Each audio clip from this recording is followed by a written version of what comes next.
The next day, the professor played a game of fetching the ball with it.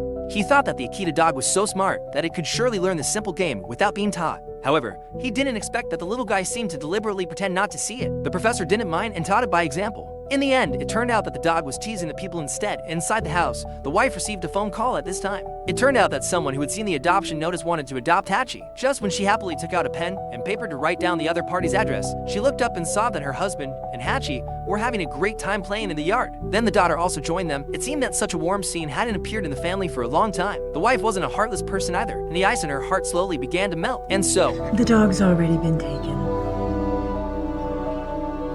Yes. I'm really sorry.